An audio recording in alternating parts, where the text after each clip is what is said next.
જય હનુમાન.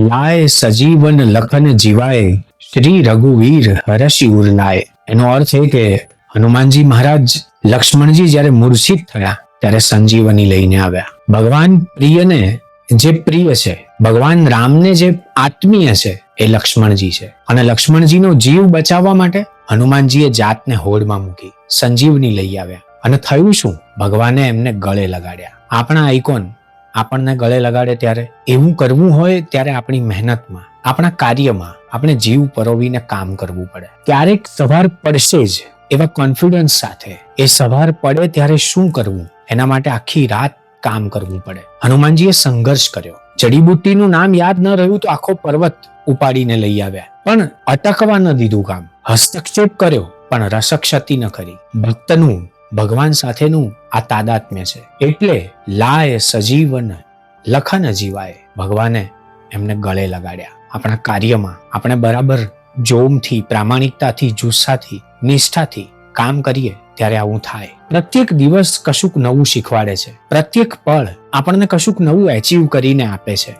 પ્રત્યેક અનુભવ આપણને જૂના થતા રોકે છે. પ્રત્યેક નાની નાની બાબતમાં આપણે આપણી જાતની મોટાઈ એને સાર્થક કરી શકીએ છીએ. હનુમાનજીએ એમના કાર્ય દ્વારા, એમની ભક્તિ દ્વારા આ બધું સાર્થક કર્યું. અને એટલે જ આપણે ઈશ્વરને પ્રાર્થના કરીએ, હનુમાનજીના ચરણોમાં પ્રાર્થના કરીએ કે હે હનુમાનજી, તમે પણ અમારી ઉપર એવી કૃપા વરસાવો કે કોઈ વિઘ્ન આવે, કોઈ કષ્ટ આવે, કોઈ અડચણ આવે તો એને અમે પણ તમારી જેમ દૂર કરી શકીએ. અમારી અંદર એટલી શક્તિ, એટલી ઉર્જા અમને આપો, એટલી હિંમત આપો કે અમે જે કંઈ અમારી આંખો સામે બને છે, અશુભ છે, એને અમે નિવારી શકીએ. અમે અમારી જાતે જ, અમારી ભીતર કોઈ પણ ટેકા વગર ટટ્ટાર ઊભા રહી શકીએ. હનુમાનજીની ઉપાસના એટલે શું? આપણે આપણી ભીતરથી નિર્ભય થવું. તે કોઈ જાતનો ભય આપણને ઘેરી ન વળે, કોઈ શંકા, કોઈ ગ્લાનિ આપણી આસપાસ હોય નહીં. અને હોય માત્ર ભક્તિ, હોય પૂર્ણ ભરોસો,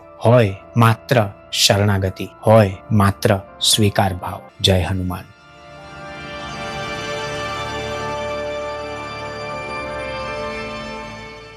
ભાષાને પ્રેમ કરો છો એટલે અંકિત ત્રિવેદીને સાંભળો છો. મેં અનુભવ્યું છે કે જેમણે મને સબસ્ક્રાઇબ નથી કર્યો એવા લોકો મને વધારે સાંભળે છે. એમને વિનંતી કે આપણી ભાષા માટે આપણે બીજું કંઈ ન કરીએ તો એટલીસ્ટ સબસ્ક્રાઇબ તો કરીએ. અને સબસ્ક્રાઇબ ન કરીએ તો પણ લાઇકનું બટન તો દબાવીએ. ટેરવાઓ માત્ર આપણી આંખો સામે જ જડ બની જાય એ પહેલા એને કુંપળ ફૂટે એવી વ્યવસ્થા ધબકારાએ જ કરવાની હોય છે.